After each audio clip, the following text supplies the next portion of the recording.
everybody, and welcome to this week's edition of Ask Ron. Alright, so our first question is from Larry Niski, and I don't know where he is from. Hello, Larry, wherever you're from.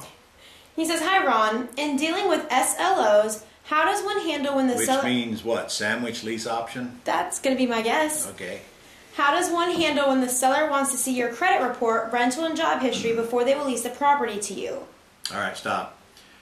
Well, first of all, Larry, if your seller wants to see your credit report, it's likely because you're doing something to make them believe that they can't trust you. You might want to take a look at that.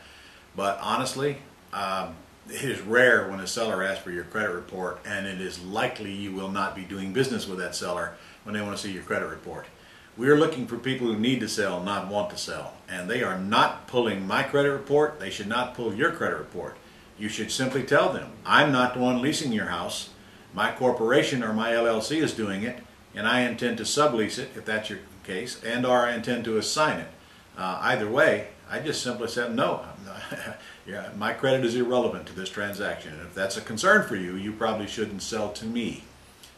In your statement, you said that everybody in your city requires credit reports. That is absolutely not the case. That just might be the one or two or three that you've come across, because you're probably dealing with people you shouldn't be dealing with to begin with. You didn't screen them well enough before you went out to the house. Wayne Hill. From? I don't know. Okay, you guys got to tell us where you live. Your state sometimes will determine my answer. Please, make sure you remember city and state. Okay? I have a client who wants to sell his free and clear home for $68,000 at $10,000 down with a $600 monthly payment for 8 years with a last payment of $1,000. This is what I proposed to him and he agreed. I will in turn sandwich lease it for $80,000 over 10 years at $700 a month with a down payment of $12,500. Do you have any advice to add to this? Yeah, I got plenty. First of all, we don't give people down payments on lease options, so to give somebody $10,000 down on a $68,000 per house is ludicrous anyway. And if you were to give them a down payment, you would owner finance it. You certainly wouldn't do a lease purchase on it. Now, you're not going to get $12,500 out of a buyer or a tenant putting it on the market for $70,000, $80,000. It's just unlikely. So you're either going to get in this deal using none of your own money, or you're going to sign an agreement with the seller, clearly telling them that you're going to go find a tenant or a buyer that they can approve before they go in the house, and then take what you can get on that assignment fee, an axe deal in other words.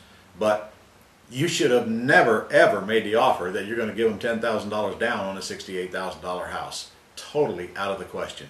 And in fact, if they're not going to come off of that now, you're wasting your time with this deal, because if you put it under contract with 10 down, you're not going to find a buyer that's going to give you more.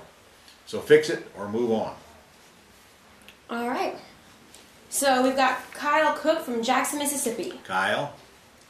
So here are the numbers. Shoot. The ARV is $140K. Got it. The payment is $1050 per month. Got it. Loan balance is $92K, only 11 years left on the mortgage. Got it. Repairs are $15K. Got it. The market rent is between $1,200 and $1,400 per month.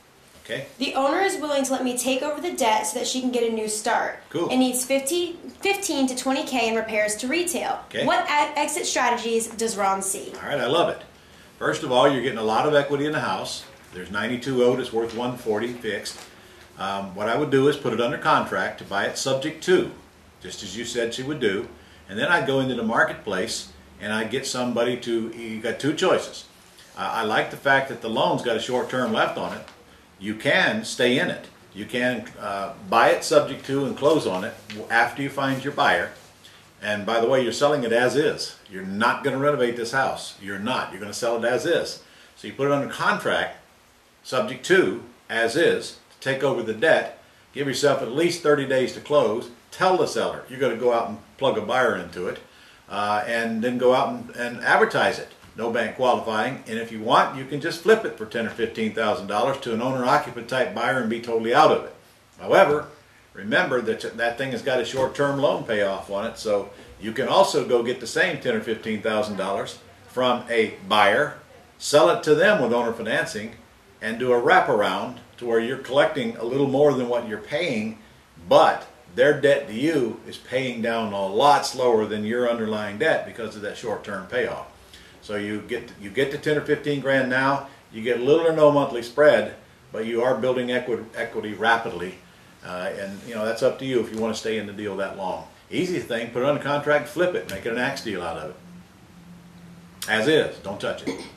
All right. So now we've got Sharon Chappelle.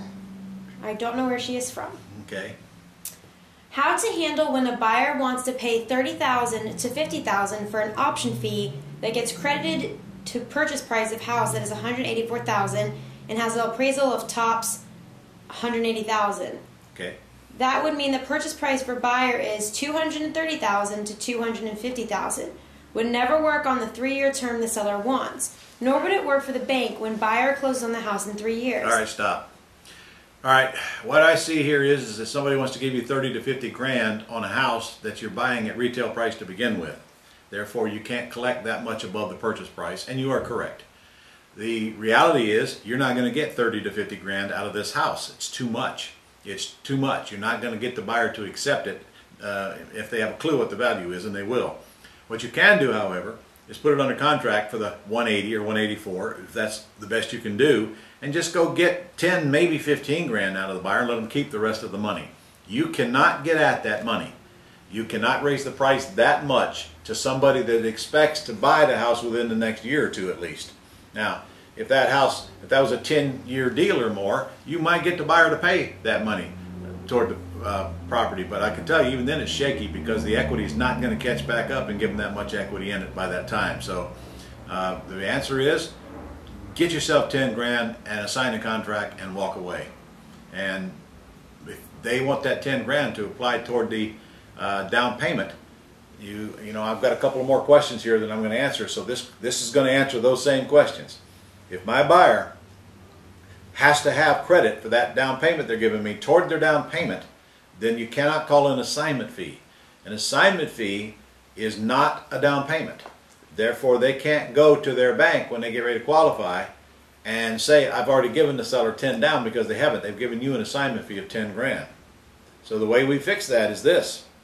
If I'm leasing the property from seller in ABC Corp., whatever the name of my company is, now when I go find a buyer that's got a bunch of money and I realize that they actually do want to qualify it in the very near future, then I have to lease it from ABC Corp. To my new buyer for $10,000 more than I'm paying my seller in this case.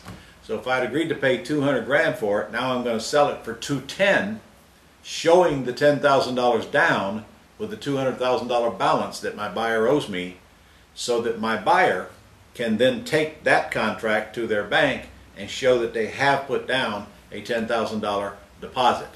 Now, when I do that, when I, ABC Corp., lease it to my tenant buyer, now I'm going to go and assign that contract back to my seller and get the seller to eliminate or void the original one that I signed with them.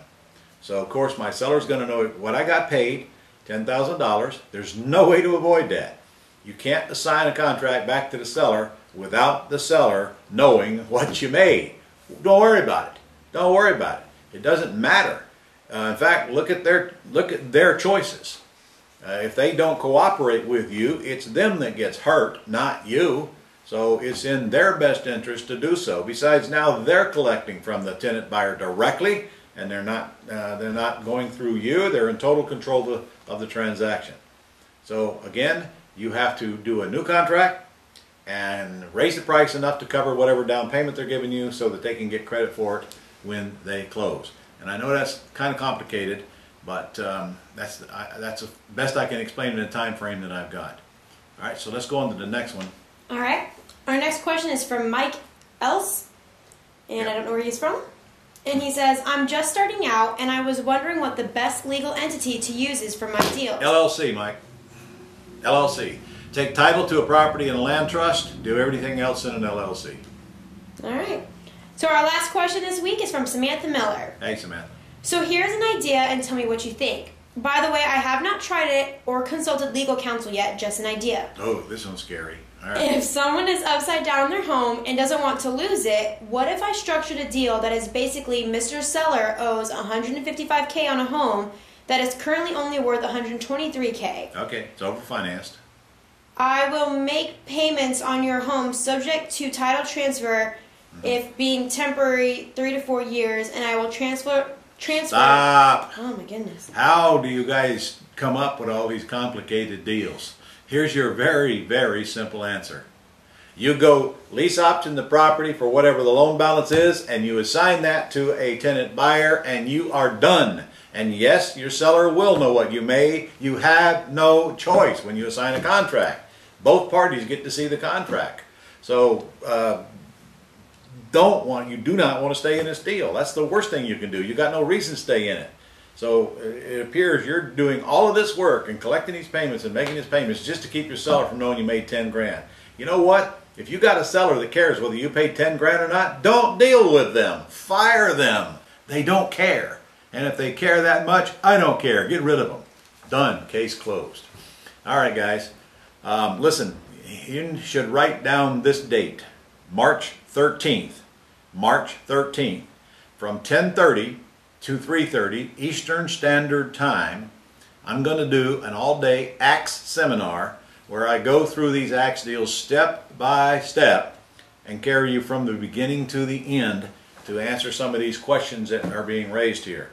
I've taken my AX course and condensed it down to only the bare bones basics, and in that 5-hour period I'm going to lay it right online. This is going to be a live simulcast. It's not a webinar. It's a live one. You can't watch it later. It's not being recorded. So set aside that date. We'll get you a link pretty soon to sign up for it.